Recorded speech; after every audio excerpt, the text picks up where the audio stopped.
has come for your voice to be heard. Don't be quiet like a mouse, you gotta sing like a bird. Cast your vote, you got some options today. Grab your families and friends and let's lead the way. Oh. For the happy and early bird, by mail may be preferred. At the polls on November 3rd, either way, make your voice heard. For the happy and early bird, by mail may be preferred. At the polls on November 3rd, either way, make your voice heard. One voice can be a lonely sound, a cry in the distance, a whimper of doubt, yeah. But raise it up and we can gather a crowd where we all speak up together. They can't hold us down, hear eruptions. For the happy and early bird, by mail may be preferred. At the polls on November 3rd, either way, make your voice heard. Cuando voto vénganlo, por el correo temprano. 3 de noviembre es el último día de votar.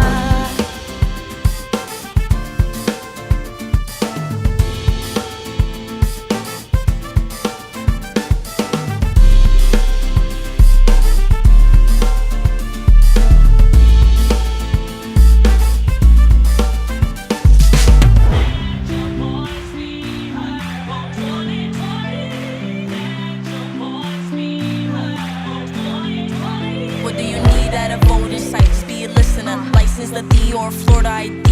Student ID with a card or a signature. The more visitors vote, the less prisoners we feel like. So revealed like hand mail in, your vote so November 3rd can feel right. Facts. Oh, yeah. For the happy and early bird, By mail may be preferred. at the polls on November 3rd. Either way, make your voice heard. Cuando voto vénganlo, por el correo temprano. 3 de noviembre es el último día de votar. Protesting in the streets, yelling we want change, makes it loud and clear. There are things to rearrange. Register to vote now. Don't wait another day. Put the lawmakers in office who hear what we say. Go to the website voiceyourvote2020.com.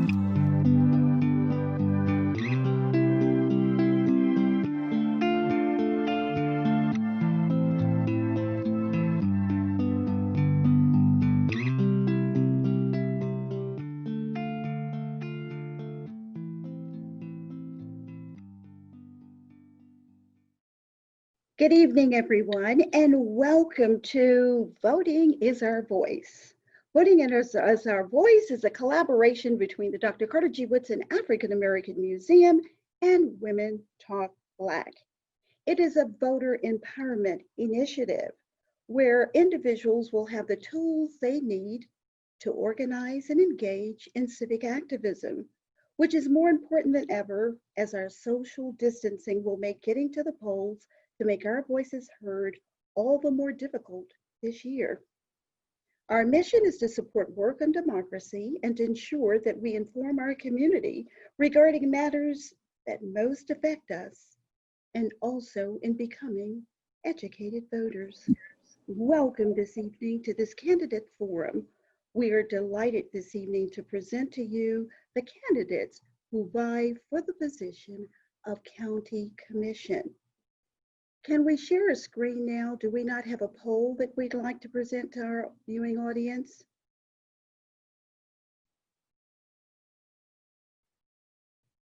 I think we're experiencing some technical difficulty. There we are. Thank you very much. We're asking our viewing audience, please, to choose the top 2 issues on which the candidate views are most important to your selection of a county commission.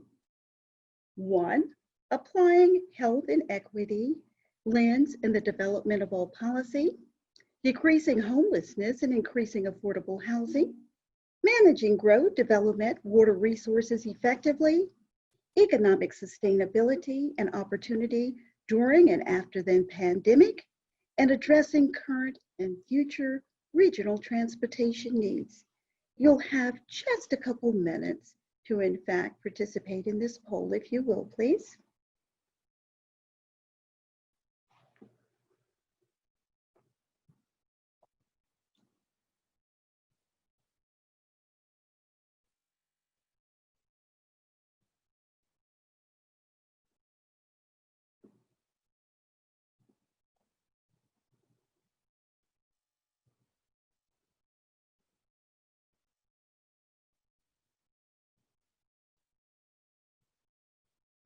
Okay, just a few moments more if you will take advantage of taking this poll, please.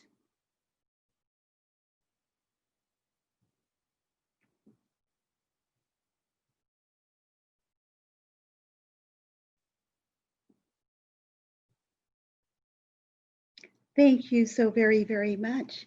And again, welcome to the County Commission Candidate Forum. Tonight's moderator is my compadre and partner with more than 20 years in public service. She is a change maker. She lobbies federal, state, and local officials to develop policies that improve communities and help people live their best lives. She's a founder of Women Talk Black, the principal of Dolphin Strategies in St. Petersburg, and she's the National Voter Protection Coordinator for the NAACP. She served as an appointee of both President Barack Obama and Bill Clinton, where she held senior positions in the White House, the Department of Health and Human Services, Housing and Urban Environmental Protection, and has designed community engagement strategies for the American Cancer Society. It is my pleasure to introduce to some and present to others this evening's moderator, none other than Ms. Stephanie Owens. Thank you, Stephanie. Thank you, Terry. It's wonderful to be with everyone this evening. Welcome to the Voting is Our Voice County Commission Candidate Forum. Tonight, you will hear from candidates running for the open seats in Districts 1, 3, and 7 of the Pinellas Board of Commissioners. I'll be asking candidates a selection of questions chosen from those provided by the community in advance and those submitted tonight by you, our Zoom and Facebook audience. So I'm going to ask, if you have a question to submit, please put it in the Q&A, not the chat, but the Q&A, and we'll pick it up and I'll try to get to as many of those questions as possible tonight. If I don't get to yours, please reach out to the candidates directly. Remember, they want to work for you. Your taxes pay their $94,857 salary. So I am sure they will be glad to address any unanswered questions. Before introducing our panelists and moving into the question and answer period, let me provide a little information about Pinellas County and the responsibilities of the Board of Commissioners. I'll go over the format for tonight's forum, which all candidates have received ahead of time. So let's go. Our county, Pinellas County, is home to nearly 1 million year-round residents and over 38,000 businesses. It's estimated to be the most densely all of Florida's 67 counties. The Pinellas Board of County Commissioners is responsible for establishing policies and programs to protect the health, safety, and general welfare of county residents. 3 commissioners are at large, which means they are elected by all county residents. 4 are elected from single member districts, where only members of that district can elect that commissioner. And commissioners are elected to serve 4-year staggered terms. The Board of Commissioners guides the growth and development of the county in a manner that's consistent with public interests, with our interests. They also adopt ordinances and resolutions establishing policies and programs that provide public services and facilities for the unincorporated areas of the county. The state constitution gives the county commission the power to adopt those ordinances, approve the county budget, set millages, and establish requirements for departments under its control. The county commission also governs all incorporated areas of the county and provides some municipalities specialized services.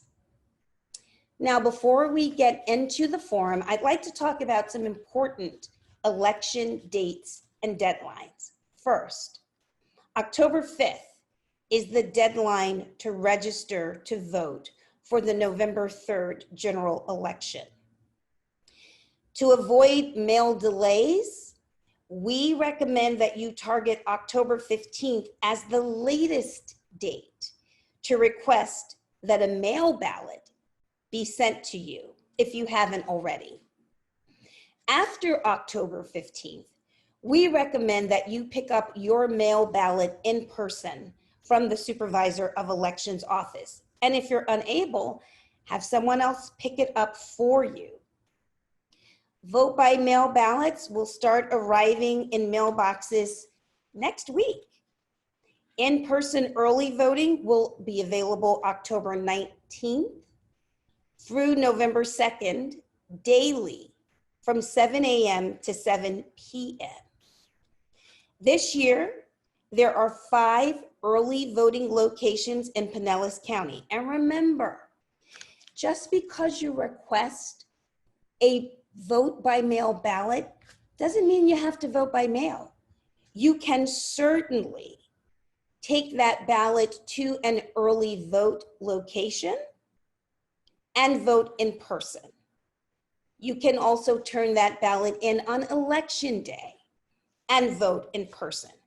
A vote by mail ballot keeps all your options open. If you want more information on voting in Pinellas County, please visit votepinellas.com for more information and to learn where the locations are of mail ballot drop-off sites and the early voting places closest to you. Now, back to the forum.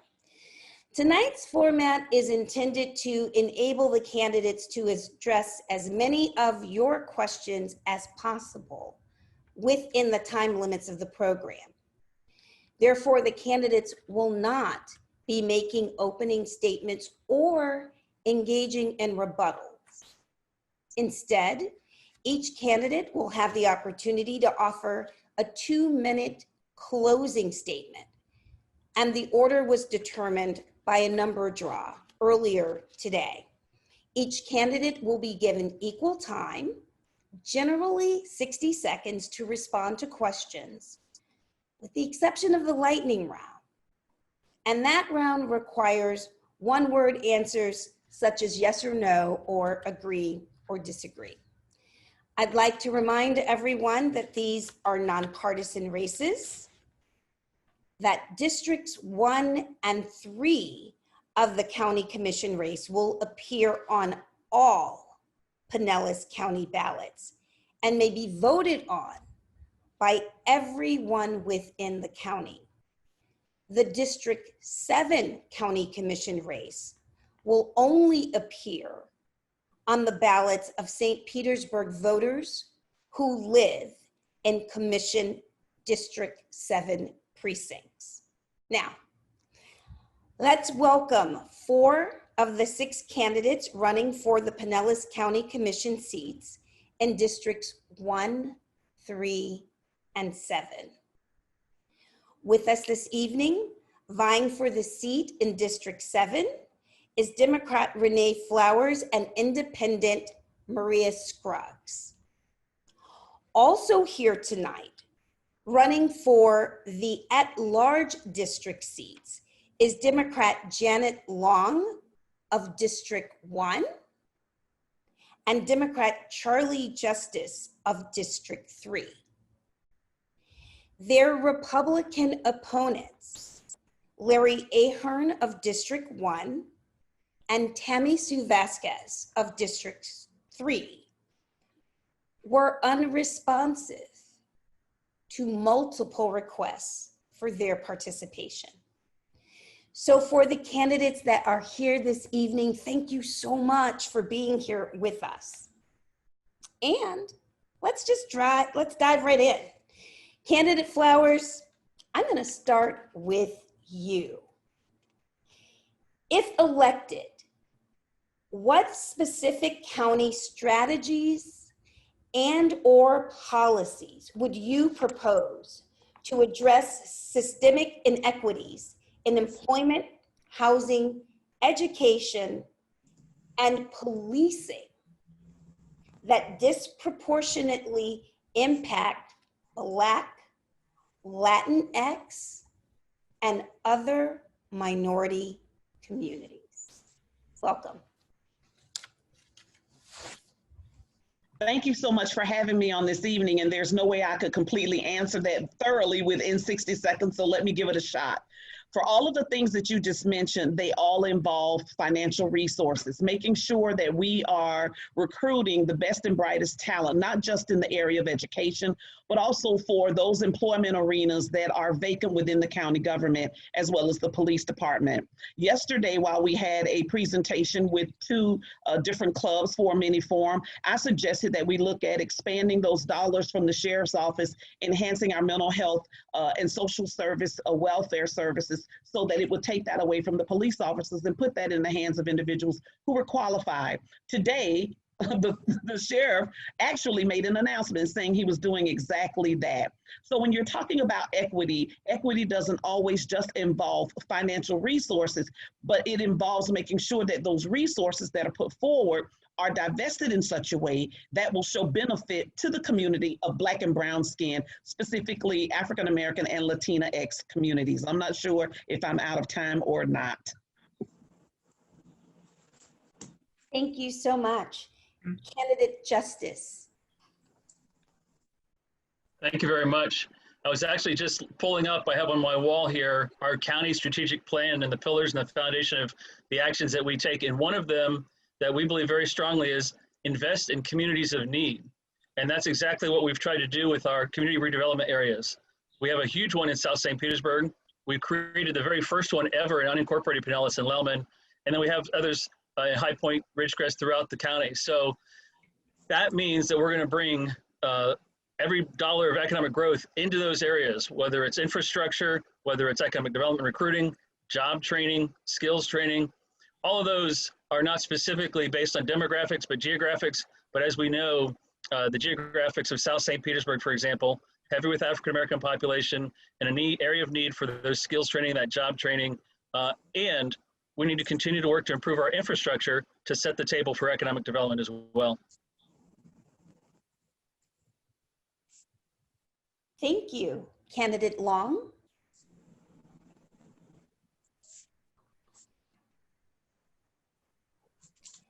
Candidate Long, you're still muted. I was trying to follow the Time rules. over, please. Can you hear me now? Yes. Hello? Yes. Okay, Yes. great. So I couldn't agree more with Commissioner Justice, and I think if you all want to go to our website and take a look at our strategic plan, every year in late January, early February, we meet together to talk about our strategic plan for the coming year. It's at that point that we define with our priorities and what we're going to work on. And I think if we had more than 60 seconds, you would see that this county commission has been stellar in terms of addressing those priorities that you outlined, every one of them, by the way, in your issues that you were doing the poll on. And I think my 60 seconds are up, so thank you. I was trying to time myself to make sure I didn't go over. Thank you. Thank you. Candidate Scruggs. Yes, I'd like to build on, I couldn't agree with Commissioner Justice. Am I unmuted? Yes. Okay, cannot agree with Commissioner Justice and Commissioner Long even more. But one of the things I would add, because what gets measured gets done, that the county implements a strategic goal that specifically states that the issue of equity will be aligned with every strategic goal. Because if it is not stated that specifically, it can get lost during time. So while I agree that that is the place where you address all of the issues that you've identified, but it has to be specifically stated that the issue of equity will be addressed in each of the specific strategic goals within the county.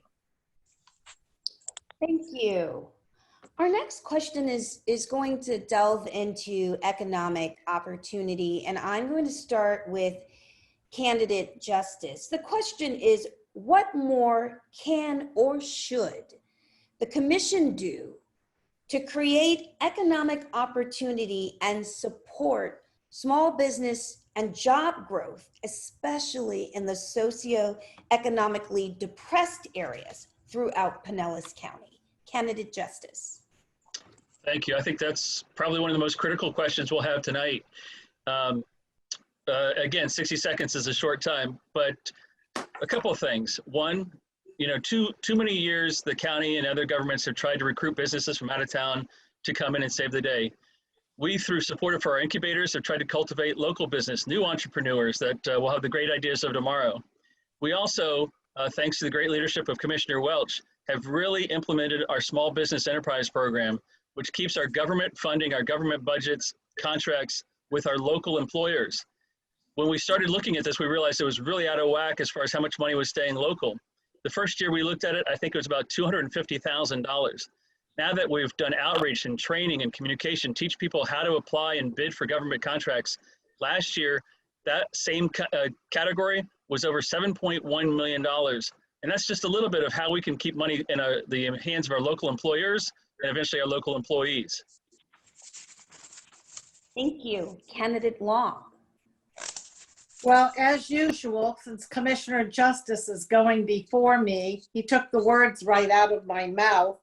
And I do want to say that within our strategic planning effort that we do every single year, we do outline our goals and our objectives. So I think that there's plenty of room for improvement, as there always is. And given the current issues of the day with the Black Lives Matter movement, I dare say that when we meet in early February this year, that will be very high on our radar. And whoever wins that open seat will be very focused on that. I have no doubt, and I will be 1000% supporting them. So thank you very much. Candidate Scruggs. In 2017, I participated with the county in looking at a proposal on how we expand the SBE program. And I think, as Commissioner Justice pointed out, there have been some gains in that there's $17.2 million that are going to small businesses. But I think your question spoke specifically to the community of need. And based on what we're currently doing in the county, we're not able to aggregate that data. And until we actually know and have a process in place that through a disparity study that can actually help us quantify and identify the needs in communities of needs, it would be very difficult to give a concrete response to the public that we've addressed the issue. And as Commissioner Long said, we've made some progress in that we're able to identify small businesses. Unfortunately, we're not able to identify if those businesses are located in the communities of greatest need. And as you know, 3 of the most challenged zip codes are actually in District 7. Thank you. Candidate Flowers. Thank you. For the budget hearing that was held on yesterday, the Small Business Development Center is going to receive an additional $55,000 so that it can help bolster a position that will certainly work towards any issues related to the penny for Pinellas and any increase in employment training opportunities and certainly business opportunities for minority, small, and women-owned businesses. Last year, I invited Commissioner Welch to host with me a How to Do Business seminar. That seminar was held at Lakewood High School, and it was to invite small business entrepreneurs in to instruct them on how to do business with Pinellas County Schools, the City of St. Petersburg, and Pinellas County government. And one of the things that we found is that oftentimes making sure that those small business owners have the right amount of insurance that they need, have certainly the equipment that they need. And when they don't have those things, those serve as barriers, and those barriers certainly will hinder their business. So I look forward to working with Dr. Cynthia Johnson and Mike Mydell, and of course, Commissioners Long. Thank you so much. So, you know, I want to stay in this economic opportunity space for just a minute, and I'm going to go in the same order that we just went in. I want to ask the same question, but I want to put the COVID lens on it. We know that COVID has disproportionately impacted the Black and Brown community, and we know that small businesses has been more impacted than others. So I want to ask, what strategy do you have that would be COVID specific to improve the economic opportunity for the socioeconomically depressed areas? And I'm going to start with you, candidate. Well, I think that a couple of things. One, everyone is going to be a little different once we get through the COVID. And certainly the hands-on businesses, the service-related businesses have taken a greater hit. That's why the county has made it such a priority to try and secure federal and state grants and funds that can aid folks that have had to shut down under the governor's orders.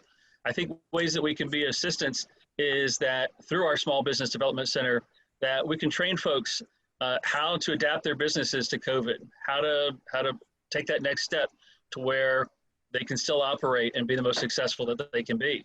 So I think those are the basic steps, but I think a lot of it is communication and training and information.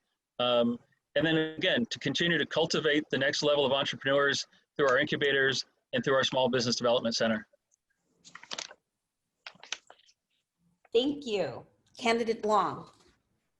Thank you so much. Well, I can tell you that our minds have been very focused on trying to do the best we knew how to take care of our small businesses as we've chartered our way through this unknown territory to get a handle on this pandemic. And because of the federal money that we receive, we have allocated right now, as of last Friday, approximately $16 million in grants that are available to our small businesses to try to help them. There's still money there available, and I would suggest for anyone who is having a hard time or has issues running their business or trying to get started again, to reach out to county government and get some help or apply to get some help. That said, I can tell you from my work on transportation that there are many new and emerging technologies that will be the focus of the future, and I look forward to sharing more. Thank you. Thank you. Candidate Scruggs. Yes, my campaign manager is a small business owner in District 7.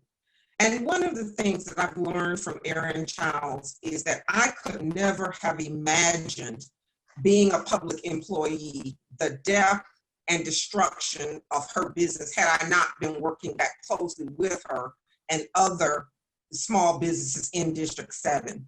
The first thing that we have to do is conduct a listening tour throughout the county where we actually zip our mouths and listen to how these business owners have been impacted.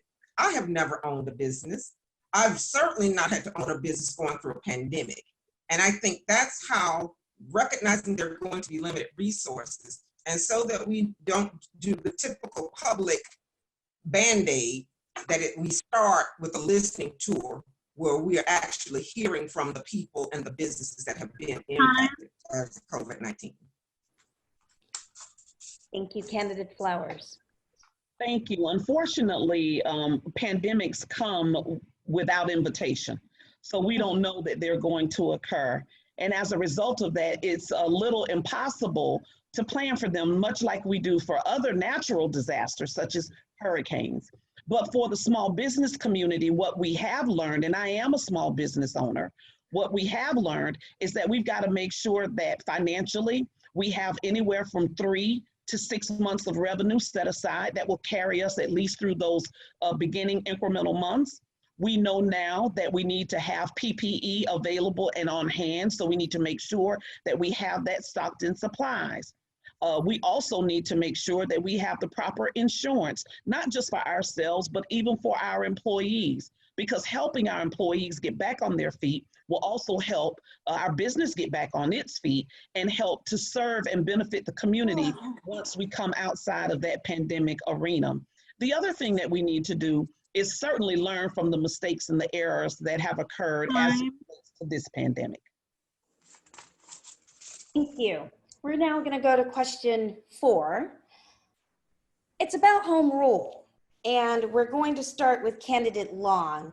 What do you see as the biggest threats imposed by the Florida legislature to county level government, and what will you do to help ensure the commission has the power and the resources to effectively respond to local issues and adequately fund county services and programs? Candidate Long.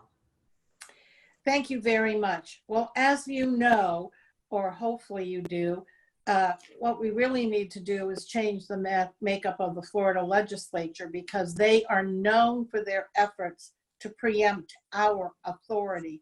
They actually have the idea that they know best how to take care of our citizens. But that said, in an emergency, they are nowhere to be found. And so we are a charter county, which gives us the authority to do certain things. And until we can get a handle on them cutting it out and letting us do our jobs, I fear we are going to be constantly attacked by the Florida legislature. And so we've got to be very creative and very strong in terms of how we try to combat them. But they are our biggest threat. Make no doubt about it. Thank you. Candidate Scruggs. As Commissioner Long stated, it's long known that the state government will definitely has a history of attempting to preempt local municipalities. When you know something, you do better.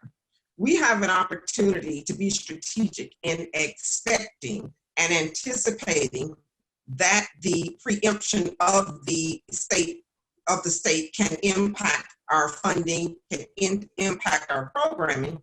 And what we do in our strategic planning is we identify various options to address that threat.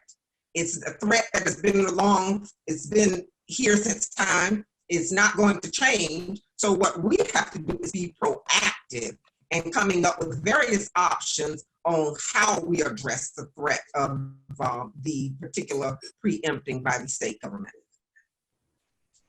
Candidate Flowers. Thank you. Serving as president of the Florida League of Cities, I consistently fought the state legislature when it came to home rule. And that's making sure that the laws or anything that we pass within the county or our municipal governments, that we go above and beyond, so that should the state legislature decide that they want to attempt to override anything that we have, that they would actually have to defend that in court, and we most certainly will have a greater leg to stand on. I find it quite amazing that local government is where you can meet one of us in a grocery store or at a school, and you can have a conversation with us, and we can make things happen with boots on the ground. But it's very difficult to come in contact, let alone reach a legislature. when it comes to what's actually going on in your community. And we've seen that even as it relates to the mask ordinance, with the county doing an absolutely wonderful job making sure that our residents are healthy, that they're safe, and that we're wearing masks, because that's one of the 3 tenets that the CDC has said will halt the transmission of this virus. Yet and still, we have on the state level someone saying that they don't believe that masks in fact work when the numbers and the facts say that they do. So again, it's making sure that anything you pass local will supersede statewide. Thank you. Candidate Justice. Thank you. This is a very important issue. And I can tell you that if the legislature were in session right now, I can guarantee you there would be bills filed to prevent local government from responding to the COVID the way that we have. There's preemptions on guns, there's preemptions on smoking. We can't legislate smoking in our areas. We can't legislate guns. There's times when it's appropriate for things to be a statewide, and there's times where local control, local rule needs to happen. And so there's also the flip side of that, which is unfunded mandates, where the state will tell us to do something but not provide funding. And then there's also where the county commission, your county commission, has stepped up where the state has failed. An example is a couple of years ago, the school board came to the county commission and said, the state is not funding enough. We need more money to provide school nurses in every school. The county commission met that need. We now have school nurses in every school, more critical than ever with mental illness and with COVID. Thank you. So why don't we do a quick lightning round since we're talking about home rule? There are 2 amendments that the legislature has placed on the ballot for November, Amendments 5 and Amendment 6. So I'm going to ask this lightning round, and I'll ask you to say that you either support or oppose the amendments 5 and 6. And in your answer, you may have a different opinion between the 2. So just indicate if you support one and not the other. So here's the question. There are 6 proposed amendments on the Constitution, but if passed, amendments 5 and 6 would extend property tax discounts and exemptions for certain residents, directly impacting the county's budget funding for schools and other essential services. Do you support or oppose amendments 5 and 6? And candidate Scruggs, I'll start with you. Oppose. 5 and 6? Yes, ma'am. Thank you. Candidate Flowers. Oppose 5 and 6. Candidate Justice. I don't know which one is which. There was one that was administrative for portability. That one I support, but I can't tell you what the other one exactly does.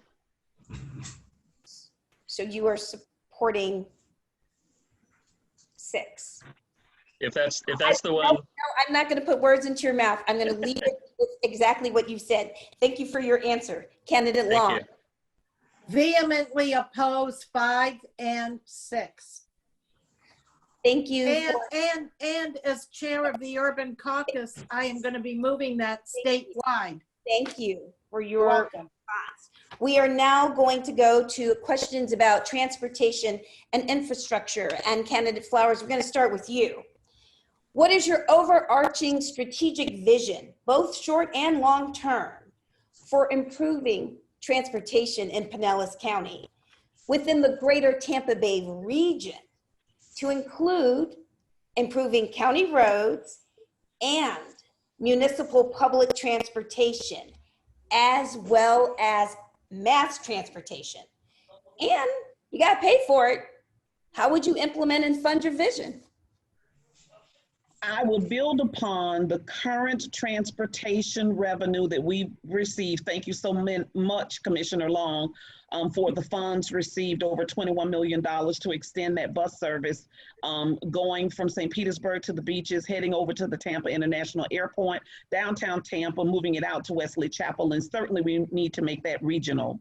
We need to look at additional funding, and I'm very grateful for the relationship that I have with Congressman Charlie Crist, because we certainly lost out on electric rail transports. And if we in fact could garner those dollars, we could connect our rail ports to that which comes up from South Florida. Again, moving that out as a regional approach so that people can look at where they're going to work as well as where they want to go and entertain themselves for that type of transportation.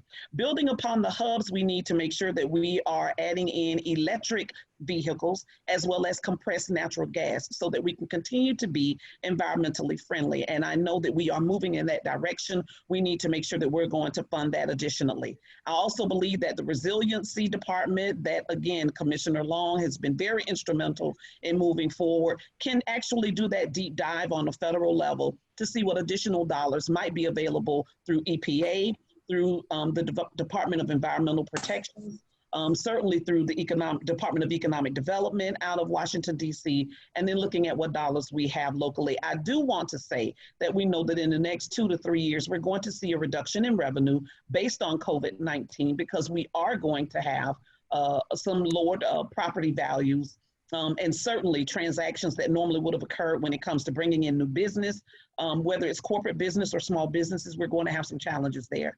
But we certainly can look at prioritizing what it is that we want our county to be in the next 3 to 5 years. And I believe all of that will be a part of the conversation and the dialogue.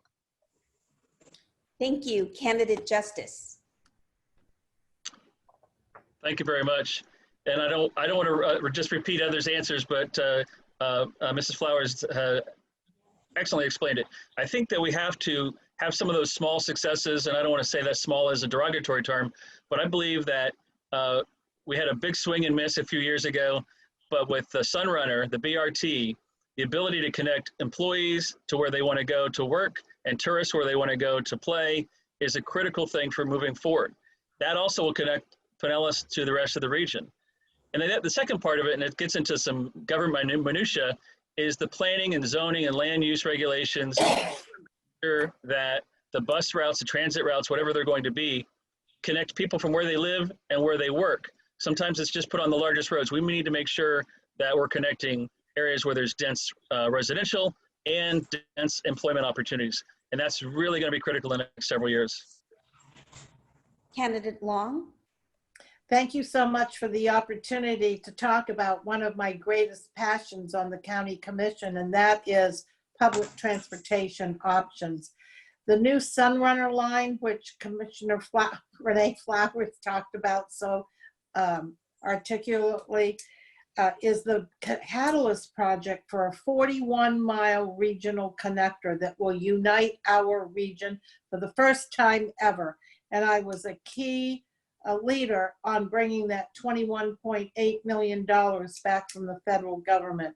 Going forward, it's going to take some very creative minds, and I do have some very new and innovative ideas about how we continue to fund our public transportation options, because it's not only about public transportation helping our citizens get back and forth to work, it's an economic boon for where those lines run in our densest, most populated areas of our county. So I hope you stay tuned. Given that I'm fortunate enough to win in November, you're gonna see some major changes and major projects coming along the pike using new and innovative technologies. Thank you so much. Candidate Scruggs. I certainly want to piggyback off of my colleagues in agreeing that one of the key components of identifying a transportation strategy is that it has to link the people to jobs. The piece that I want to expound upon is that I've worked in Orlando for 14 years. And what I've come to understand is that when we talk about a transportation strategy and when we assess where our public employees that work in Pinellas and where they actually live, we really are going to have to ensure that our focus on a regional strategy covers the Central Florida area. I can tell you with folks that I work with, you're already seeing in Orlando where there's very few, or in Orange County, very few employees that actually live in Orange County. And we're getting there in Pinellas in the sense that because we are not able, because of our income and the cost of housing, that what we're finding is that people are moving to Pasco, but actually working, I'm actually working in Pinellas County. So it's going to be imperative that our long-term strategy extends regionalization as far as Orange County. I've lived it 14 years. I've ridden out of I-4, and I can tell you that that road is not crowded for a reason. It's because that's where people are actually working. Thank you. And I just want to remind our audience, the answers are limited to 60 seconds, but candidates were not able to hear our timing on that previous question. So everyone was given a little more time to finish articulating their position. I'd like to go to our next question. It's about emergency preparedness and management. And for that question, we're going to start with candidate Justice. What, if any, additions or changes do you believe are necessary in the county's approach to emergency management and coordination between the various Tampa Bay municipalities and the state agencies? Candidate Justice. Thank you very much. I think that Pinellas has actually invested very well over the years. The voters approved Penny for Pinellas again, and in the last penny, the county invested in that new emergency operations center on Ulmerton Road, a state-of-the-art, hurricane-resistant, Cat 5, whatever it is, and it's our 911 operations center. But when there's a hurricane and we're in the cone, that operations center comes to life. That's why we've been able to respond as well as we have for the COVID emergency, because the folks that get used to supply chains for hurricane supplies and that kind of thing turn their attention to COVID supplies, the PPE and those kind of things. Set up the testing site at the Mahaffey because that's where we saw the red hot spots in Southeast Pinellas. We wanted to have testing close by. I think the number one thing that we can do is to continue to work and improve our communication between all the levels of government, federal, state, and local, because where things get confusing is when communication gets messed up, and that's where people get really frustrated during times of stress.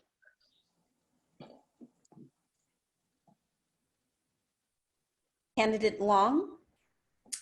Well, I really appreciate that question because I can tell you that we learned a lot working through this pandemic. And we also learned that in many different areas, Pinellas County has got to be prepared to take care of itself. The supply chain from the federal government to the state and down to us in the county was horrific. In fact, it was non-existent for quite some time.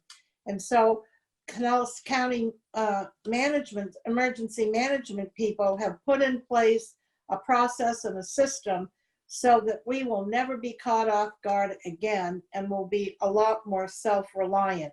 Keep in mind, we are a peninsula on a peninsula sticking out into the Gulf of Mexico.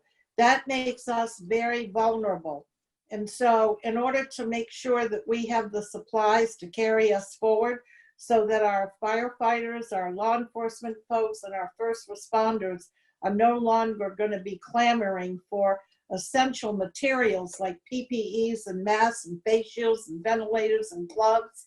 We're supplying our own with several big warehouses.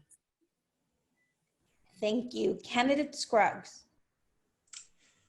One of the largest threats, or biggest threats to emergency preparedness is having the ability to have a plan and to have a plan where all of the coordinated partners are familiar with it. I think one of the challenges that many public agencies find themselves in is that they don't pull out the emergency preparedness plan until there's an emergency. And what we find is that's a tad too late. It is going to be imperative that if we're going to be responsive, that there are two primary factors that we want to consider in emergency preparedness. We want to be engaged with local communities in a strategic way. As the former president of the NAACP, the St. Petersburg branch, that was certainly one of the goals that I was not able to achieve. And that was to develop a partnership so that communities are actually plugged in to the county strategic process. And the other piece is making sure that the emergency preparedness departments within each local unit of government actually work and prepare those plans and review those plans so that when an emergency hits, we're not caught off guard. Thank you. Candidate Flowers. Thank you. The wonderful thing about Pinellas County Schools is we are responsible for the shelters. A large majority of the shelters that individuals evacuate to, if in fact they're unable to evacuate out of the community. We are a part of the entire system that comes together at the Emergency Operations Center. And we do in fact have mock drills to run us through the processes and to make sure that systems are working, to make sure that communications are not in silos, but we are communicating to all 27 municipalities throughout Pinellas County. I think in addition to that, though, we can do a better job. And I believe that is already beginning in the process through the county to make sure that we have the proper equipment that will hold us for our emergency shelters. That would be generators, oxygen tanks, and things of that nature for persons who are ill, any type of refrigeration that is needed for persons that may be on insulin and in fact need to have their medications on ice. I think we have had a number of very close calls where we've shown we've been able to come out and we've come out on top. And when we've looked at the last storms. Thank you so much. Let's talk a little bit about intra-organizational and community engagement strategies. And Candidate Long, I'm going to start with you. How will you foster open and respectful communications with county staff and engage with the community at large to facilitate effective working relationships and meaningful policy development? Well, that's a very big question, number one. Number two, we have a motto in county government that with partnerships, we do more. And our whole focus for the last 8 years that I've been on the county commission has been in ensuring that we are partnering and that we are building relationships and not going alone. I can tell you with our new county administrator, the relationships within county government between the commissioners and the staff and our 24 municipalities all around the county has never been better. And we are continuing to build on the successes that have already been accomplished in the short time that he has been here. Because before he came here, the county commissioners were not, the staff within county government wasn't even allowed to talk with us. So the doors are open, the fresh air is blowing through, and I dare say we have a very well-oiled machine, and I'm very, very proud of it, especially all of the work that has been going on during this pandemic. Everybody has been 24/7, 7 days a week. Thank you. Tirelessly working. Thank you. Thank you. Candidate Scruggs. As the former president of the St. Petersburg branch in NAACP and as a public administrator for over 40 years, one of the things that I have found that consistently brings about effective relationships and bring about effective results are authentic relationships that are based on truth. One of the things that I think the public has come and grown very tired of is not being able to trust their leaders. And while folks are, the pandemic may have created a challenge, what I can tell you, people are very, very resilient. And when they know what is going on and they have a foundation, whether it's staff and commissioners, whether it's the commissioners and the community, that when that relationship is grounded and founded in authenticity, more than 100%, you're going to be able to have effective policy and you're going to be able to be more efficient, may have better efficient use of public resources. Thank you. Candidate Flowers. Thank you. One of the things that I started and would like to continue when I become your next county commissioner is to have quarterly meetings within the community. That's how I have been able to establish those working relationships with our small business owners and making sure that they have inroads and connections to apply for opportunities throughout Pinellas County schools. And I like to do the same when I become your next commissioner. I'd also like to have us have additional meetings out in the community. It took almost 3 years for me to convince my colleagues with Pinellas County Schools, but we were very successful in having meetings outside of the walls of the administration building. And we had an absolutely wonderful overflow of individuals coming in and having an opportunity to have their voices heard. I'd also like to begin to create a newsletter that will go out. Not everyone is going to tune in to the Pinellas County government channel to hear the meetings. And so giving short excerpts of what has occurred and what's specific for District 7, I think will be phenomenal. I also would like to invite news and views, that's what I want to call it, for new ideas, highlighting things that are going on in the community that perhaps the county is not aware of, and we can begin to partner and expand those services. I believe when you bring the community inside and you bring the inside out, you begin to see a true partnership and open and expanded communication on both parts. Thank you. Candidate Justice.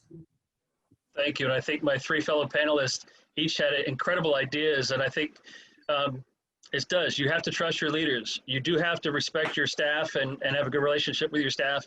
And Ms. Flowers' ideas about regional meetings. When I was chairman of the county commission, we held county commission meetings in Tierra Verde, Gulfport, Seminole, Pinellas Park, Tarpon Springs, Clearwater, to get out and about so that people would have access, a little bit closer access to their government. But at the end of the day, it all really, I believe, starts with respect. And I don't know that previous mayors and previous commissioners and administrators always respected each other. We do now. And we have that a strong relationship. And it's also in the unincorporated area. Too many times elected officials go into an area and say, we're going to do this, and don't follow through. This commission has followed through on its promises, specifically in the area of Lellman, where they've been let down so many times before. We put the very first community center ever, the very first CRA and unincorporated ever, and we're building something really, really special there for the people of Lellman, and we can do that all over Pinellas County. Thank you. So each of you spoke about engaging with community organizations and be heard. I want to stay in this space for a minute. And again, in 60 seconds, and we'll go in the same order, starting with candidate Long, can you give an example of an organization that has come to you with an idea that actually impacted your input on a public policy? Absolutely. And that is the climate and sea level rise resiliency effort that I started working on when I was approached by a group of citizens and wanted to know what was Pinellas County doing in this arena. Did I not realize the ice caps were melting, that the climate was changing and the weather was becoming enormously threatening to us? And so I started to work on it, and I am so proud to share that I just found out this morning that yesterday the Sarasota County Commission signed on to the Memorandum of Understanding that I and my colleagues worked on through the Tampa Bay Regional Planning Council. They are the 30th regional government to sign on to it. I also got that same memorandum passed at the Florida Association of Counties, statewide, by the way, to the point where the Governor DeSantis actually established an Office of Sustainability and Resilience. So if that isn't an idea of what real leadership looks like and how you can get big things done, if you know how to collaborate and work on an issue, I don't know what else does. Thank you for the opportunity to share that. Thank you. Candidate Scruggs, the way that a community organization has impacted policy changes for you. Absolutely. Well, of course, I've not been in a public policy making position yet and look forward to that in a role on the county commission. But what I can say, the concepts are the same in any leadership position, opening yourself up to what the community finds as an issue. And one of the specific ways that happened in my role as the president of the NAACP is to hear from various stakeholders about solutions that the community could take part in closing the achievement gap for African children. And by hosting a 2-day conversation with community stakeholders, I learned that 75% of African children were not reading proficiently. From that, we took that and began to develop a concept that the community could take ownership in, the Phyllis Wheatley Rise to Read campaign, to ensure that African children were reading in this generation and beyond. Thank you. Candidate Flowers. Some years ago, the Education Foundation wrote what was called a white paper. And in that white paper, it addressed 7 specific areas where they felt Pinellas County schools had shortfalls. That white paper was written prior to me becoming a school board member. But as a result of that white paper, instead of sparring, we partnered. And when we partnered together, we were able to enhance our CTAE programs, which all focus around vocational and technical trade programs. And we've won national awards around those areas. We also partnered with them in theater and the arts, making sure that students have scholarships to go to college in the area of theater and arts. And some of you may have attended those events called Walker Rising Stars. We've also partnered with the Education Foundation in providing support and professional development to our teachers. Oftentimes, we are not funded appropriately by the Department of Education to provide all of those additional resources that look at equity and look at cultural competency with our staff. But through the partnership with the Education Foundation, and as a result of that white paper, highlighting those areas where we were not excelling the way that we should, we have been able to really surpass and reach beyond our measure. Our goal is 100% student success. I'm proud to report an 86% graduation rate, and I'm also proud to report, as a result of that white paper, we've hired the most amount of minority teachers and persons in leadership than Pinellas County Schools District has had in the past. Candidate Justice. Thank you very much. And I want to give just a real concrete example of an organization that came in about 5 years ago, a group of folks that wanted to do something better in the community, and they planted themselves in Lellman. And I know I talk a lot about Lellman, but they planted themselves in Lellman, and it was the Florida Dream Center and their Adopt-A-Block program. And sometimes in government, we can want to, when we see a problem, we want to create a grand policy to solve the problem for everybody. But the Florida Dream Center and the Adopt-A-Block, they wanted to solve the problem for the people in that particular block, those 6 houses. And because they were so successful, because of the work that they do is so inspiring, the county commission got behind them. We've helped them partner for a location, a physical location. Now they do services in South St. Pete, High Point, Tarpon Springs. And so block by block, they're making a change, and I can't say enough good things about the work that they do. And that meeting, that time with them, that inspiration from their work has changed the way the commission addresses areas of poverty. Thank you. We're now going to go to our next lightning round question, which is a yes or no. And Kenneth Scruggs, I'll start with you. According to the National Oceanic and Atmospheric Administration, the sea level around Florida has risen 8 inches since 1950 and is now rising 1 inch every 3 years. Given this projected rise in sea levels, should the commission do more to prepare the county for increased coastal erosion and flooding? Kenneth Scruggs. That's a big, big, huge yes. Thank you. Candidate Flowers. Yes. Candidate Justice. We're doing a lot, but we've got a lot more to do. Thank you. Candidate Long. Yes, and we're doing it, and we're gonna do it. We're gonna do more. So let's keep talking about the environment. And I'm going to start with you, Candidate Flowers.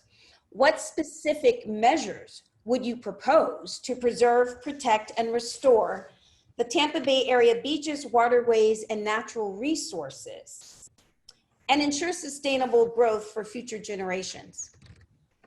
I've been endorsed by the Sierra Club, and that's because I see the vision when it comes to beach renourishment and beach restoration. we will see continual erosion, particularly when we have some of the Cat 3 to Cat 5 storms that have come up. So making sure that we're renourishing our beaches and that we're creating those sandbars that serve as a barrier and actually protect our coastline. We've also partnered with, and I would love to see that partnership expand if the University of South Florida, St. Petersburg campus remains. I'd love to see us continue to partner with their oceanography or School of Oceanography. That school has been studying red tide. It's also been studying the green algae issues and concerns that we've seen over the last 2 years, but it will also be able to look at some of the seismic measures because yes, earthquakes will occur throughout the continent of the United States. It's all on platonic shifts. And so we need to look at how that will affect us long term. I think we also need to look at the way in which we are addressing any type of offshore drilling or fracking. I do not support offshore drilling. I do not support fracking.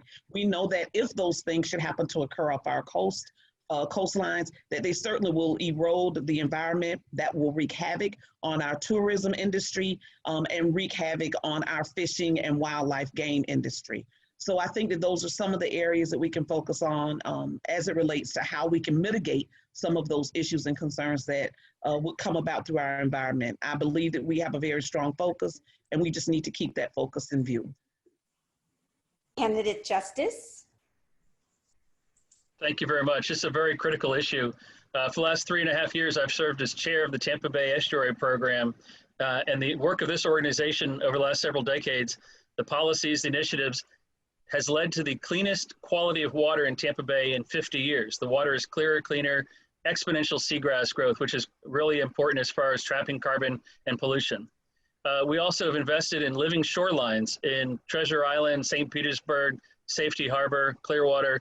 And what this does is also really, really good for the environment and good for the water quality as well. We banned fracking in Pinellas County. I also serve on the Gulf Consortium, which is a 23 county group of counties on the west coast of Florida that were impacted by BP. I brought money home from this group, and we're using that to clean up Lake Seminole, clean out the muck there. It also contributes to the quality of water in Bogaciga Bay and eventually to the Gulf of Mexico. We know having that clean bay, having that clean water is worth billions of dollars to our Tampa Bay economy for the cost of our housing, the quality of jobs, tourism, all of those things. It's really, really critical. Thank you. Candidate Long. Thank you so much.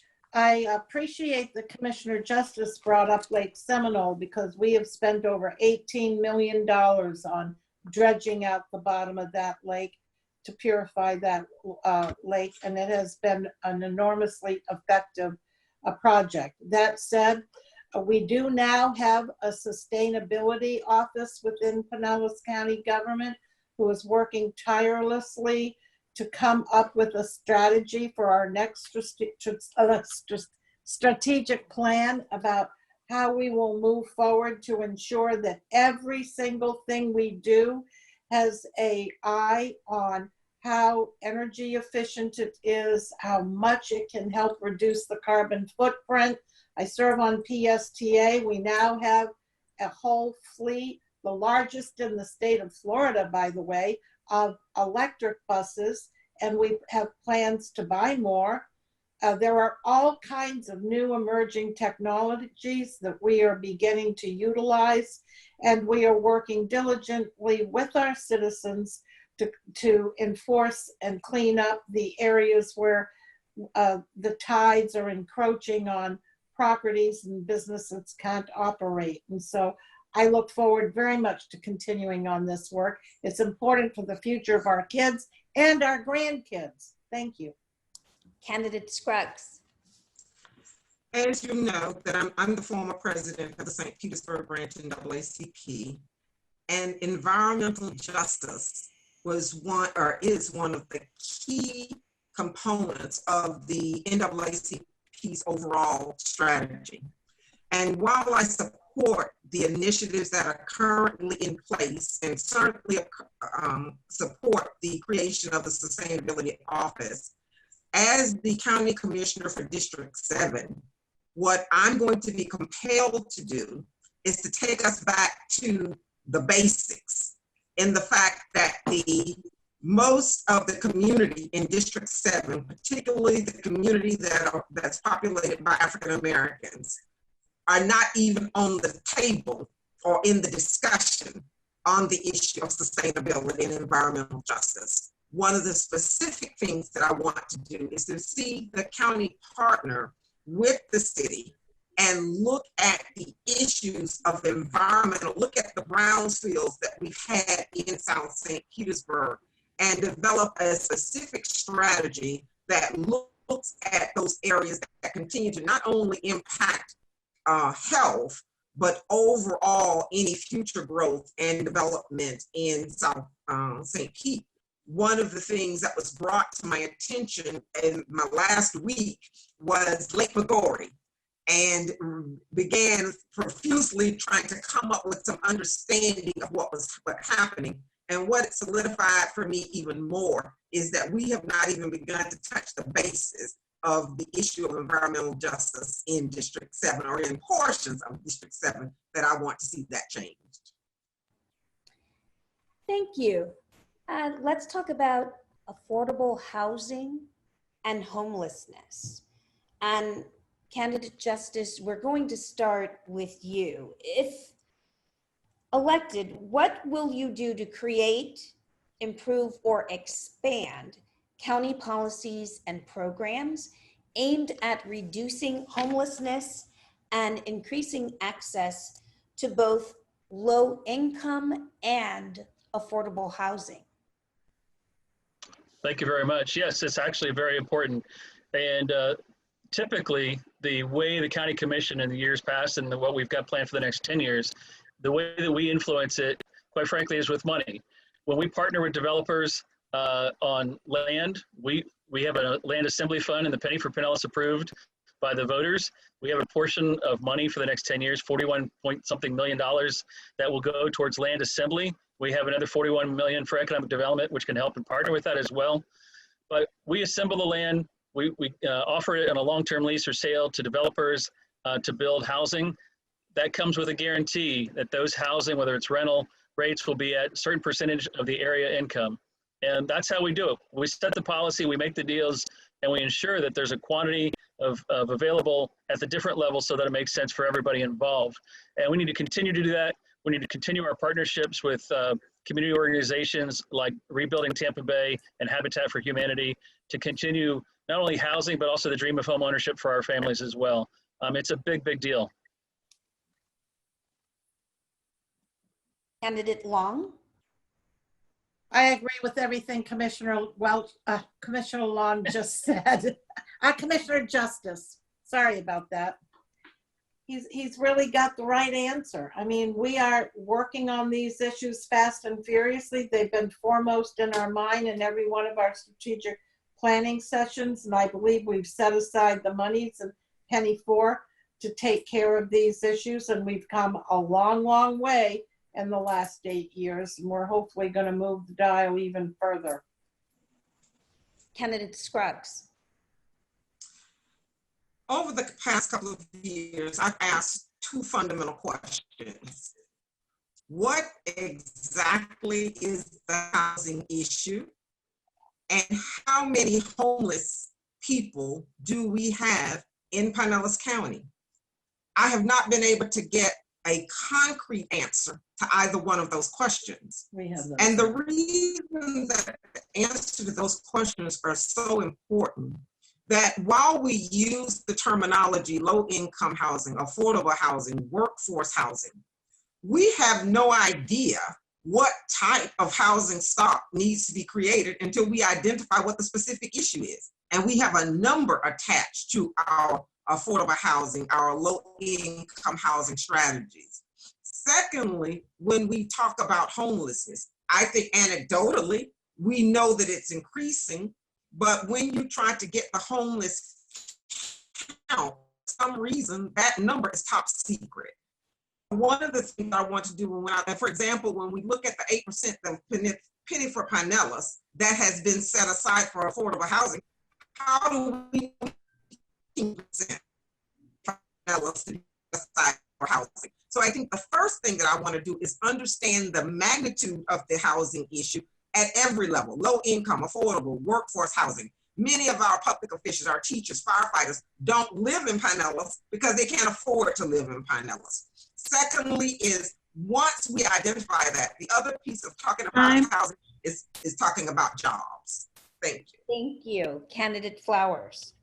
Thank you. I think the Pinellas County Commission has done a wonderful job in setting aside $80 million plus towards affordable housing projects. And that's not just for one project, that is for marrying relationships with contractors so that when they're building either for a 60 to 80% or 80 to 120% AMI. Every year, the Homeless Coalition does a homeless count, where they are counting the number of individuals that are homeless on the street, and they're also asking them questions about their needs. That has helped us to fund organizations that will provide transitional housing, such as St. Vincent de Paul or Alpha House or other places. And that transitional housing is not for a place to stay permanently, but to do just what it says, to transition. I am so grateful for the partnerships of the 27 municipalities because they themselves are looking within their budget to partner and build. That is why a ribbon was just cut for the Skyway Marina District that will provide over 60 units of workforce affordable housing. I also want to steal a plan. Yes, I'm going to say steal it because it was here before, which is where we are attracting teachers and firefighters and police officers back to our community by assisting them in paying their down payment and closing costs. Thank you.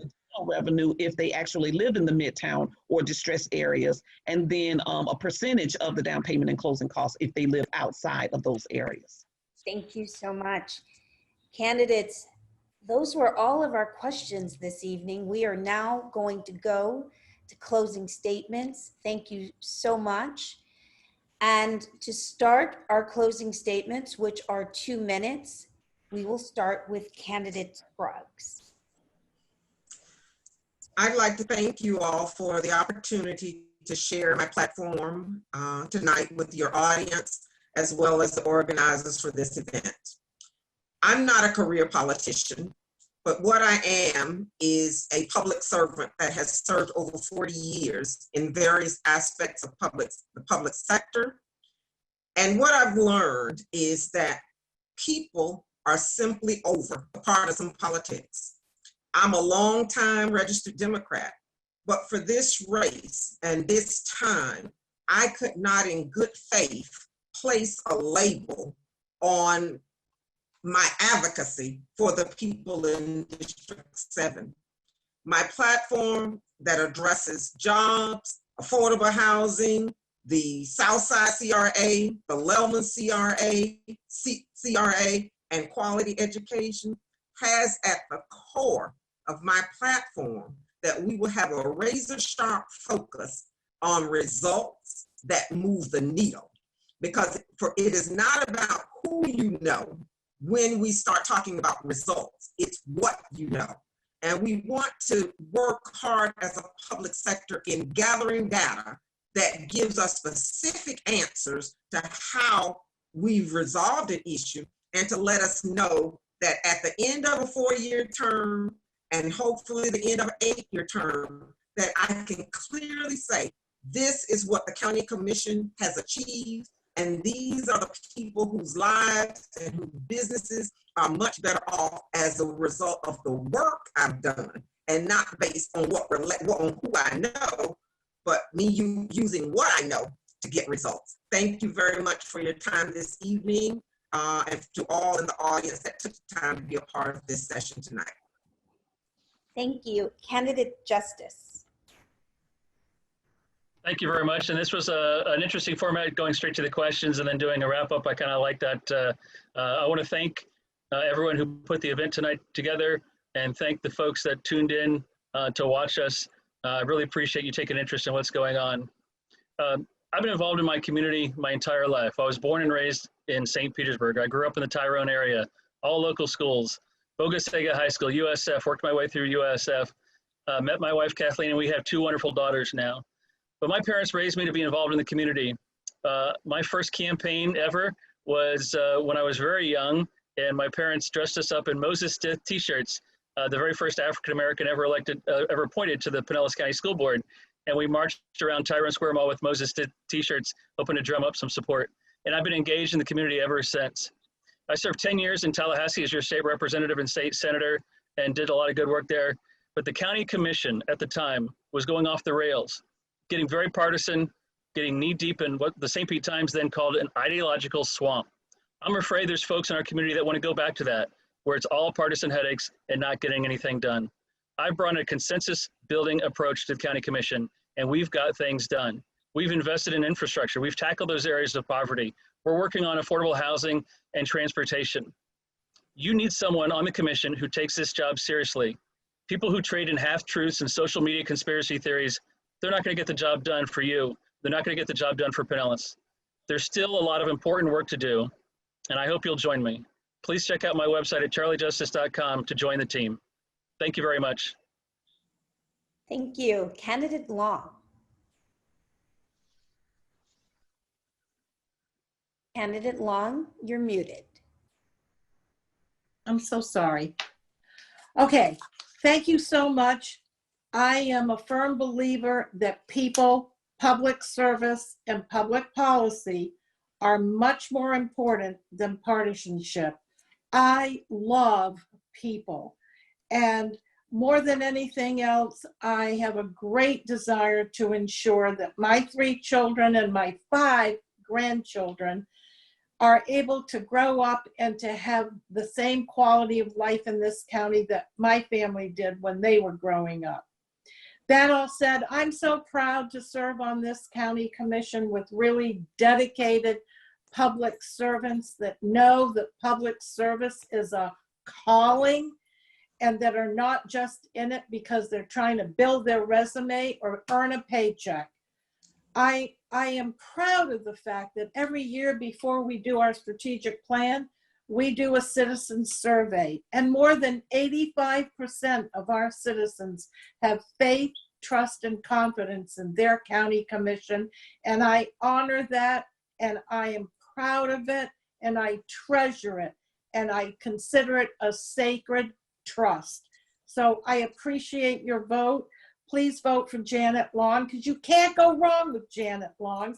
And you can find out more about me, more than you'd ever want to know, at janetforpinellas.com. Thank you again for being here. Thank you. Candidate Flowers. Thank you so much to Women Talk Black. Thank you to our moderator, and thank you to everyone that is tuned in on this evening, including those that served on the panel tonight. You know, 40 years ago, I was 15 years old, growing up in Jordan Park, and certainly seeing and living firsthand a lot of the wrongs that occurred when it came to education and economic development, and even small business opportunities within the community. But as an adult, I've not just prepared or provided an outline, I've actually put some action into place, and I've gotten some things done. Over $68 million in new construction for schools throughout South St. Petersburg and District 7, because our students deserve a first-class facility to learn in. Making sure that there is equity in the hiring as well as the curriculum that is utilized to teach our students. That all occurred under my leadership as a school board member. As a city council member serving for 2 four-year terms in the city of St. Petersburg, I enhanced affordable housing by making sure that we set aside those dollars, not just the $3.75 million to partner with the St. Petersburg Housing Authority for the Hope 6 building project, but also to build and partner with Habitat for Humanity, General Home Development, and so many other companies that wanted to build affordable and/or workforce housing. I've also had the opportunity to serve as the president of the Florida League of Cities, and that allowed me to see a statewide perspective of the needs of not just our community, but all communities who resemble who we are and what we are. I've shown that I can be fiscally prudent. Overseeing a $1.3 billion budget is no small feat, but every single penny has been accounted for under my leadership as chair, serving 2 consecutive terms on the school board. I'm running to replace Commissioner Ken Welch, and I'm so excited to have his endorsement because I want to step into his shoes and walk beyond. I have 2 very fine people that are here this evening, and I want to serve with them because they brought back civility to the county commission. They brought back trust to the county commission. But more importantly, they brought back services to the community. Vote You Know Renee on November 3rd for your next Pinellas County Commissioner representing District 7. Thank you so much. So elections are our chance to stand up for what matters most to us and to have an impact on the issues that affect us, our communities, our families, our future. We are all equal at the ballot box, but only if we vote.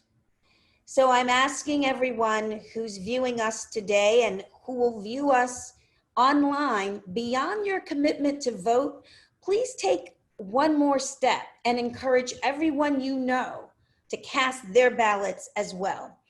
Before I pass the mic back to our host and my friend, Ms. Lipsy Scott, I'd like to thank the County Commission District candidates from 1, 3, and 7 for being here tonight and sharing your views.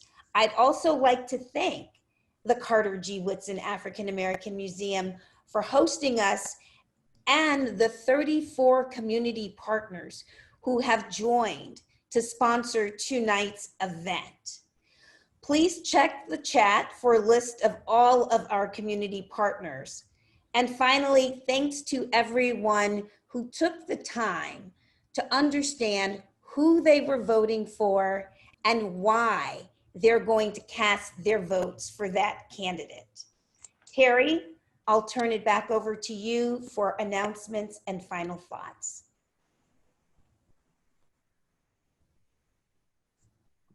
What an amazing evening.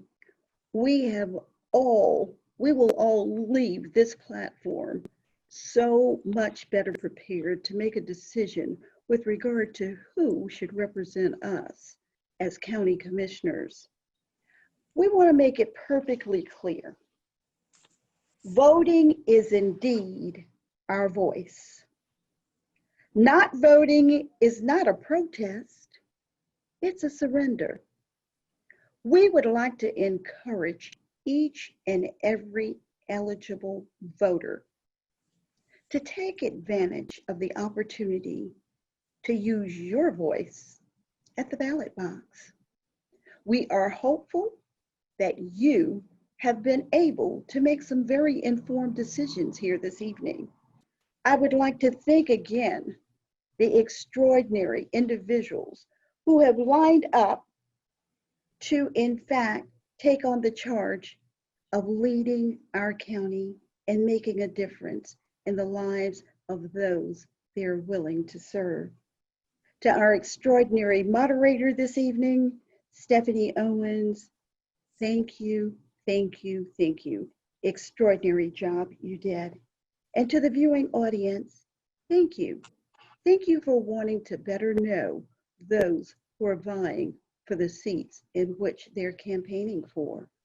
It is indeed the pleasure of the Dr. Carter G. Woodson African American Museum, Women Talk Black, and our partners to have facilitated this opportunity of understanding for our residents. Thank you so much for being here. And before we close, remember, there will be several opportunities to roll to the polls. How will you roll this election season? Several opportunities present themselves. We'll look forward to seeing you. Thank you so much for being here. Have a good evening.